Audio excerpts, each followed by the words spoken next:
Hey everyone, welcome to Tim's Vinyl Confessions, and on this episode we are going old school TVC. We're back in Matt's home studio. Hey guys. And yeah, we haven't done an episode like this in I don't know how long. It's been quite a while. This is a sequel episode. This is a sequel episode to the Bruce Fairbairn episode that we did a few months ago. Producer Bruce Fairbairn. Yeah, super producer Bruce Fairbairn, the late great Bruce Fairbairn. But we're going to talk about a guy who started engineering for Bruce Fairbairn and became an equally well-known and successful producer in his own right, Mr. Bob Rock.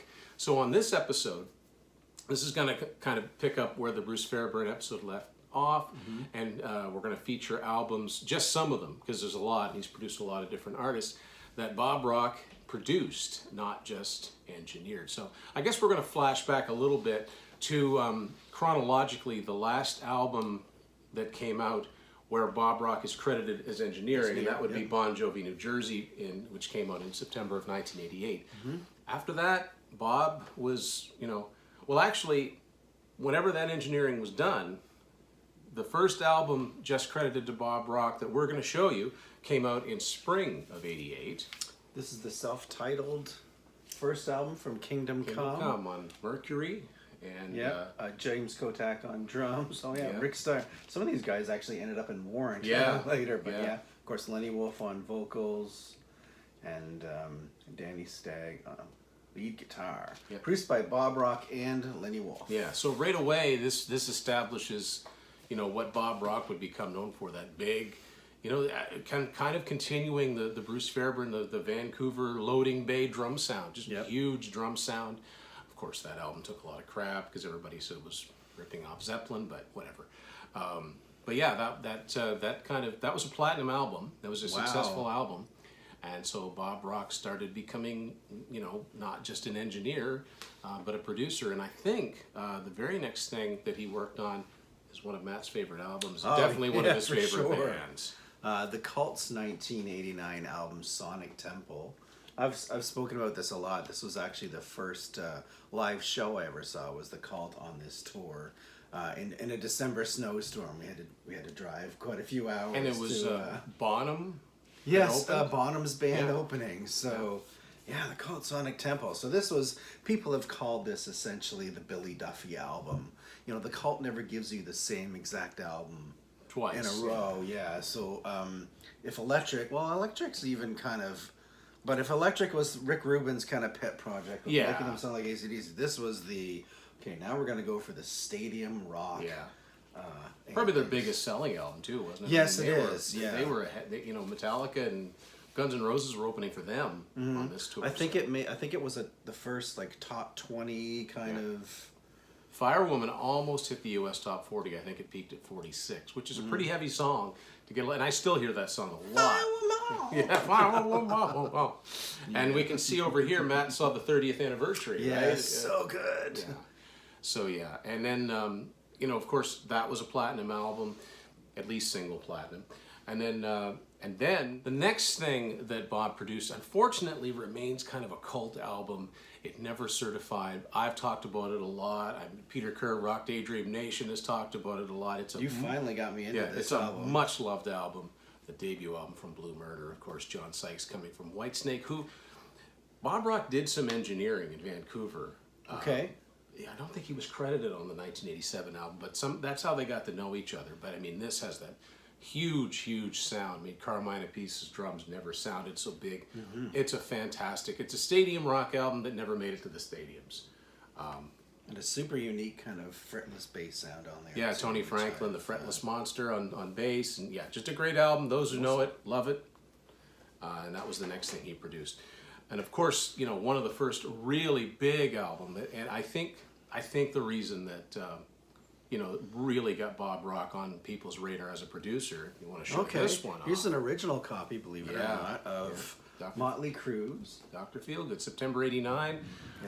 Matt's got an original Electra version, which is not too easy to find these days. Even got the hype sticker. Hype sticker, the plastic. Yeah, but I mean, so Tim, this area, I just wanted to mention. So this time in music or on radio, we were still. I mean, obviously we grew up on radio, but you'd have the Dr. Feelgood come out, and then you'd have Paul Abdul. Yeah, and there Madonna. It was really, I still say it was a golden age because there was room for everybody. You had REM, you had The Cure, you had your early alternative rock groups, you had Motley Crue and Skid Row and Bon Jovi, and Def Leppard, and then you'd have Tom Petty and you know, just plain rock stuff like that. And yeah, I mean, Dr. Feelgood, still probably one of the heaviest songs to hit number 6 on Billboard.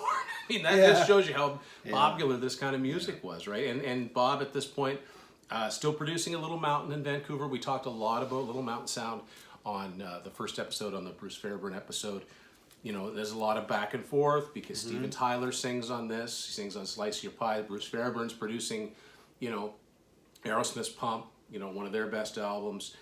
At the same time, Bob Rock's working on this album. I mean, it was just, you know, a magic time. I mean, he really stretched them, and especially I think Vince on this album. I think he made, but and that's I mean, you know, Motley Crue is Motley Crue, but I mean, they were still reaching at this point, right?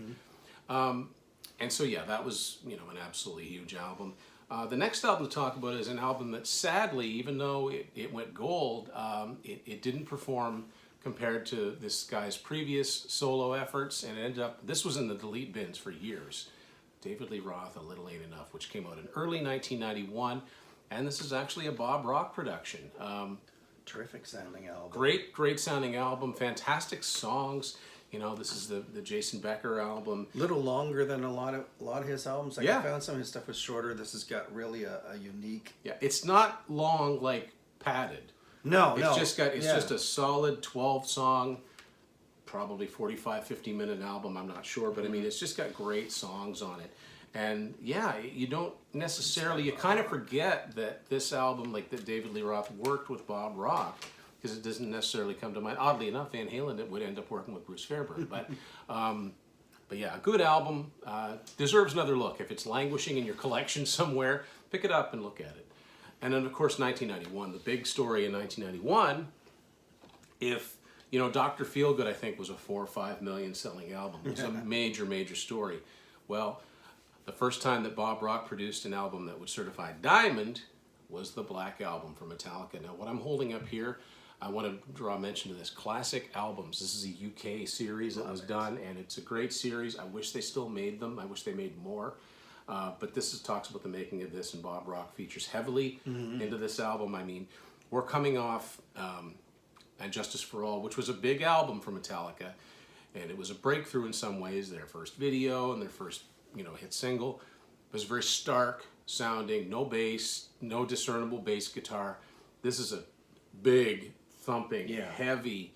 You know, they slowed the tempos down considerably on this album, and the public went wild with this album. A lot of people discovered Metallica for the first time, obviously, right? Yeah. And then Bob would go on to work significantly with Metallica with the Black Album. This might be a good time for me to interject with the, so you mentioned the sound of And Justice for All. I know Bob Rock, when he talked to the band about producing this, he was like, I don't think you've captured on record what you sound like live. Yeah.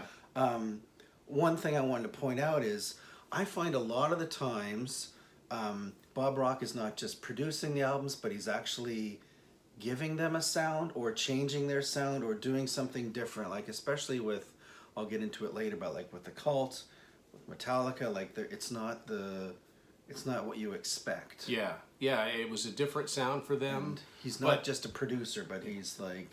But it became their sound in some ways. To the world at large, really it became their sound because he ended up producing Load and Reload, and we'll get into some more stuff that Bob did for Metallica. But, I mean, it changed their lives, changed the course of their lives, and probably his too.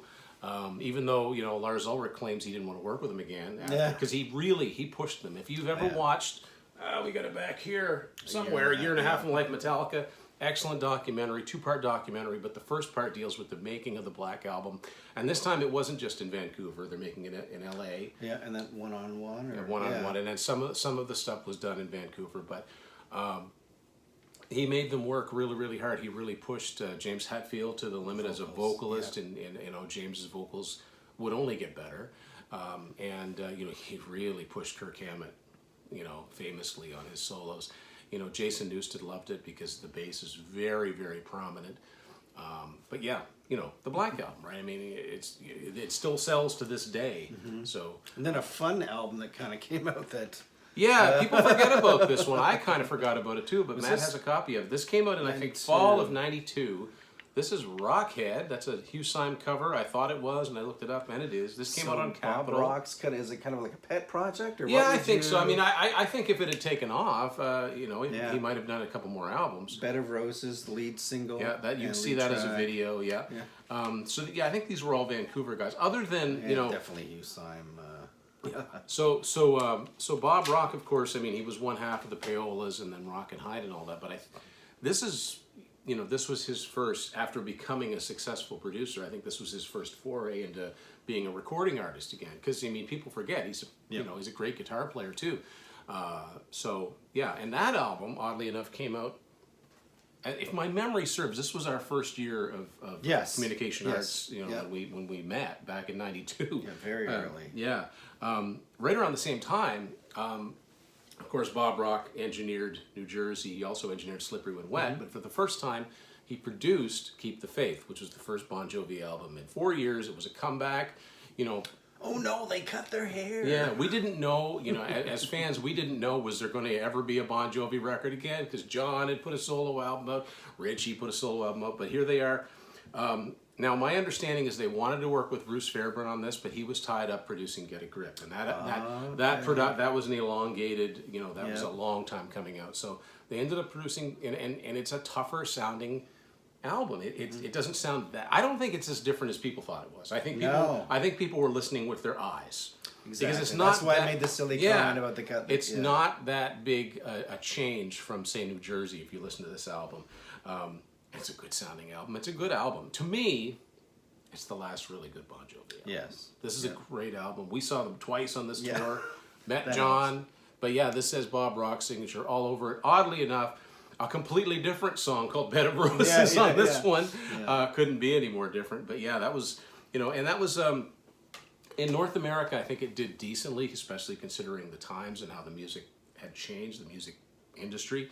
I think it was a 3-4 million seller, but I think around the world, it was one of their biggest albums.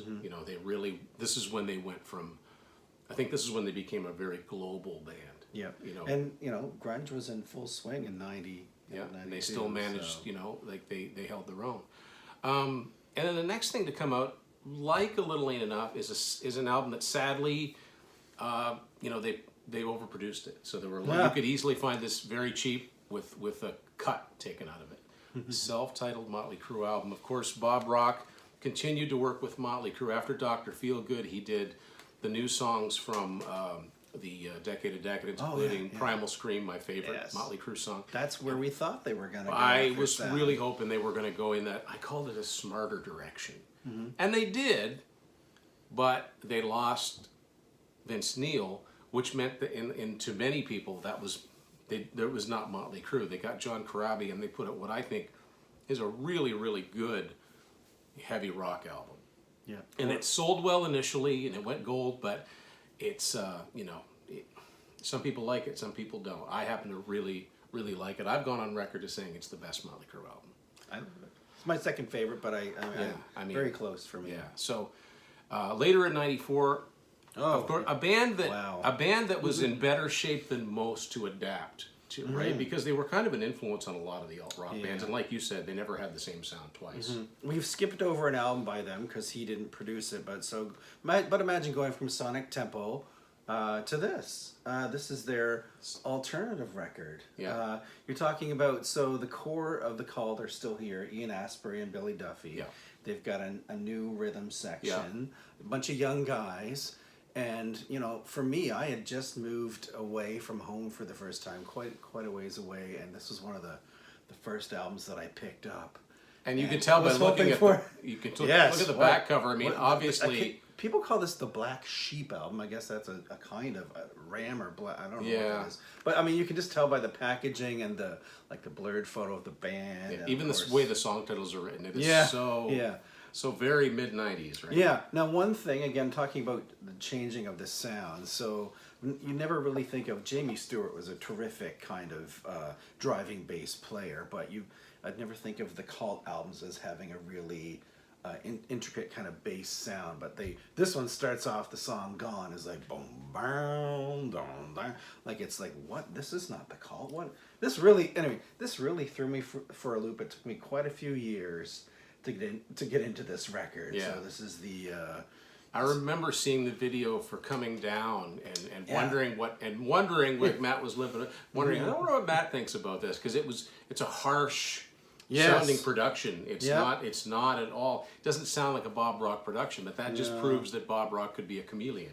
Yeah, got a few singles from this one. The song Star, which does kind of sound more like the indie stuff that the Cult are doing now, but I got a few singles. Oh, this is kind of a fun one you found. Back in Canada, you could buy a 6-pack or a 12-pack of Labatt's Draft, genuine Draft, and you'd find these little CDs inside. So this one has the song. What is the song on here from? How to Play. How to Play. Yeah, it's actually stuck inside. Oh yeah. Oh, Be Free. The song. I don't even think that was a single from the album, but yeah. And I've got, of course, the song that Tim mentioned, Coming Down. It was probably the closest as far as like a classic rocky kind of riff, but still. But even still, it comes on and it's like, it's whoa. And Bob Rock had worked with so many great bands, and you would think that Bob Rock working with Skid Row would have just been what the doctor ordered, because their first two albums were such classics. Michael Wagner producing both of those. And it was a long time coming. Yeah. It wasn't until early '95. I remember I had just moved home. Yes. When this came out, this was the first thing I bought. After I moved Subhuman home. Race. So again, talking about changing up their sound. Ooh, yes, maybe. This is an aggressive, heavy, dark album that, to be quite honest, I've been trying for 30 years now to really. There's Richie Sambora. That's actually Snake Sabo, but yeah, I've always thought that looked like Richie. But yeah, it's a heavy. It's not an easy listen. I like some of the songs on it quite a bit, but I've been trying for 30 years to embrace it because I was so excited about a new Skid Row album. Didn't sell. It was the last album with Sebastian, but does it sound like a Bob Rock album? I guess. I mean, it's dark and heavy. And it's so different than the previous two. So when Skid Row actually Skid Row didn't. Their record company finally released the 40 Seasons album. All the songs from Subhuman Race had to be remixed or kind of leveled to match the rest of the. And they put a live version of one of the songs instead of the album version. So. Yeah, I mean, some people really, really like it. I'd still like to have it on vinyl, but it's just never. It's a challenge. It's a challenging album, but as ever, Bob Rock is right there at the forefront of it. I mean, so then 96, 97, he worked with a bunch of different acts, but I mean, of course, he returned with Metallica in '96 with Load, and then Reload, Garage Inc., and then the first orchestra album they did, the S&M. So he produced that album, but. Again, now we're going to talk about the Cult. Oh yeah, so again, we've switched it up. This is almost a new kind of we did the alternative thing. Now, new metal is more in vogue. This is not a new metal record, thankfully. I think this actually came out in 2001. Yeah, so really when a lot of the world, at least in North America, changed. Absolutely. In 9/11. So this is the heaviest album the Cult have ever done. This even took me a little to get into because I was used to the alternative, and then they put this out. This just smashes you in the face, song after song. But there are melodies, and it does have like songs like Nico that are kind of like Edie Chow Baby sort of thing. Yeah. But this is just heavy hitting all the way through. Rye's got a bit of airplay and no airplay. And I thought that was a more compared to Coming Down. That's as someone that's kind of a not really a Cult aficionado. That sounded like when I heard them. Well, that sounds like the Cult. Yes. That's what I would expect to hear from the Cult. Yeah. And then an album we can't not talk about. The sacrificial lamb Bob Rock was with Stanger, Saint Anger, Metallica, the infamous trash can snare sound, and a band that was in such crisis. And Bob Rock actually plays bass on here. What you can hear, everything's down-tuned so much on this album Still got the little that it's hard to make out the difference between rhythm guitar and bass because it's such a dense sounding album. But of course, when this came out, that was one of the first things that I got that came with a DVD. That was cool at the time. Yeah, that was revolutionary, right? And it was smart on their part to do that. And of course, that was documented with the some kind of monster, riveting documentary. Just as riveting if you watch the whole thing and then you watch the band commentary and then the director's commentary. Mm-hmm. And to go along with that, we've got this in the back. We've got Joe Berlinger and Greg Milner. This Monster Lives, which is like the book version of. Yeah, so they were known for doing the Blair Witch Project. The Blair Witch Project and the what was it called? The Memphis. The Memphis 3. Yeah. But the guys that were on trial. And they were essentially, I think they were eventually exonerated. I think so. So I've actually watched this. For when this came out, I almost watched it just about once a year, just to kind of. You just never saw stuff like this. It was warts and all, and a really unflinching look at how close they came to not being an active band anymore. Now that was the last time Bob Rock worked with Metallica. From then on, they worked with Rick Rubin on Death Magnetic, and then they've kind of worked with Greg Feidelman, on the last few. But I don't think there was any animosity. I just think that that producer band relationship had run its course. Yeah, he was as close to the band as you could possibly get. And he kind of kept them, Kirk and Lars, because Jason left, as we know, and then James went into rehab. So he kind of kept Kirk and Lars busy, so that they didn't just deteriorate. Mm-hmm. And they survived. It was a difficult period, but and I think Bob Rock has a lot to do with the glue that kept them together. It probably cost. He probably knew this would be it. Yeah. But I think I've read an interview where he said, I would rather be the sacrificial lamb than there be no more Metallica. No more Metallica. Yeah. So we got a few things left to talk about. Of course, when we talk about Bruce Fairbairn, one of his first real big success story was producing the first few Loverboy albums, and Bob Rock was his engineer. Right. But Bob Rock, the first time Bob Rock worked with Metallica, Loverboy, was the 3 new songs that appeared on their 1989 Best of Big Ones. But in 2012, the band put one album out on Frontiers Records, and I think the deal was you re-record a bunch of your songs so you can license them, not have to pay Sony, put 3 new songs on it, and Bob Rock produced the entire thing, and it was called Rock and Roll Revival. So it's got 3 new songs and a bunch of remakes. And, there's kind of a cool picture inside of here of Bob Rock. Pretty sure he's air drumming. I'm pretty sure he's air drumming, but he goes. So does he play on this album at all? I don't think so. But you can see him there with Matt Fournette. It looks like he's trying to show. I'm thinking about like blah boom blah blah boom, but of course Bruce Fairbairn had passed away in '99, but Bob Rock would go as far back with them as anybody, and and he probably did it for them as a favor. It wouldn't have been the big budget that he'd been working on. Yeah. But it was kind of cool to see them reunite.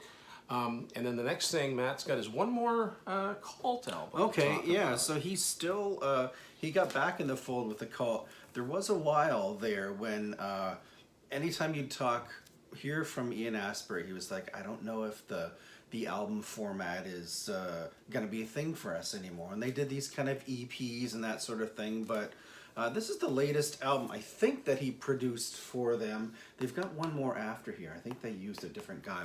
So this is the Cult's Hidden City from 2016. I was really happy to find this on vinyl at Sunrise Records. But this kind of continues with the Cult have done a succession of albums that are almost like an indie rock sound. I don't feel like he's really heavily influenced their sound as much as say that he would have done on the 1994 self-titled. Like it's not, you don't hear this and think, oh yeah, that's definitely a Bob Rock production. But they were comfortable with him, and I guess if they were gonna get inspired to do albums again, Bob was the man that they went with. So. And the albums are the way it's classic, right? Yeah.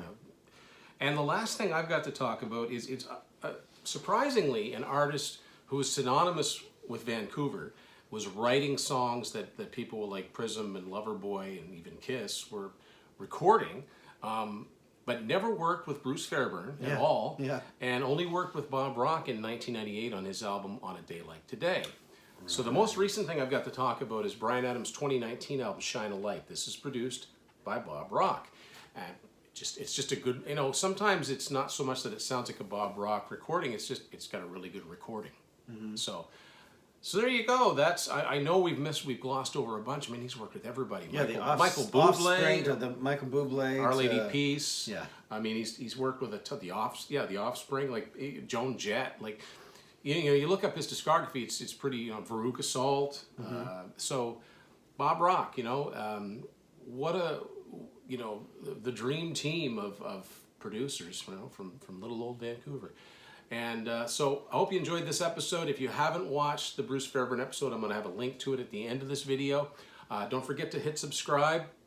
And all my books available on Amazon. TVC merch like this. Beautiful. Available at TeePublic. And I want to thank Matt for sitting in on this one again in you know, his domicile.